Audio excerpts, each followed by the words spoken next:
আসসালামু আলাইকুম। Hello viewers, সুপ্রিয় দর্শক ভাই বন্ধুরা, আশা করি সবাই ভালো আছেন। Electric with plumbing YouTube channel থেকে আপনাদের স্বাগত। তো আজকের ভিডিওতে আপনাদের বাসাবাড়ি সাপ্লাই ট্যাঙ্কির বিষয় নিয়ে কিছু কথা। তো অনেক মানুষই ট্যাঙ্কি সেট আপ করে, কিন্তু ঘরের ভিতরে সেরকম পানির কোনো প্রেশার নেই। তো আজকের ভিডিওতে পানির প্রেশার কী জন্যে হয়, তো সেটা নিয়ে আজকে কথা বলবো। এখানে আপনারা দেখতে পাচ্ছেন, এটা হলো 1000 লিটার ট্যাঙ্কির কথা বলা হয়েছিল। তো এখানে 750 লিটার ট্যাঙ্কি এটা।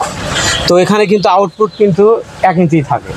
তো আমরা এখানে কাজ করছি, এই ট্যাঙ্কিটা আমরা 6 ইঞ্চি মাপের এই ট্যাঙ্কি সিটিংটা লাগানোর ফুটাটা করা হয়েছে। তো সেখান থেকে আমরা 6 ইঞ্চির থেকে আমরা সম্পূর্ণ 6 ইঞ্চিতে কাজ করছি।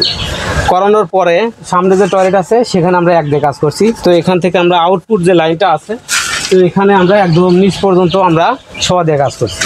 আর এই সাইডে এই যেখানে ট্যাঙ্কিটা দেখতেছেন, এখানে হলো কিচেন রুমের ছাদের উপরে। তো এই কিচেন রুমে 2টা লাইন আছে, একটা হচ্ছে বেসিন লাইন আর একটা হচ্ছে সিংয়ের উপরের লাইন। আর নিচে একটা অতিরিক্তভাবে একটা হাউস করা আছে। তো সেটার জন্য আমরা যে 1 দিয়ে এখানে ফিটিং করে দিয়েছি। আর এখান থেকে শুধু 1 ইঞ্চি। আর এখানে যে দেখতেছেন, এটা এই পাইপটা যে দেখতেছেন, এটা ট্যাঙ্কিতে পানি ভরার পানি।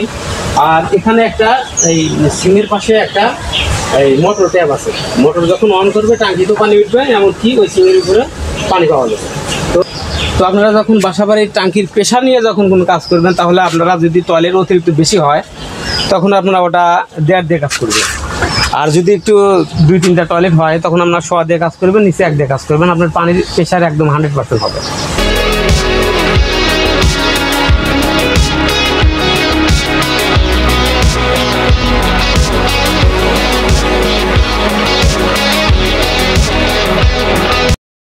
আমার এই ভিডিওটি যদি আপনাদের ভালো লেগে থাকে, তাহলে চ্যানেলটি অবশ্যই সাবস্ক্রাইব করবেন। ধন্যবাদ। আসসালামু আলাইকুম।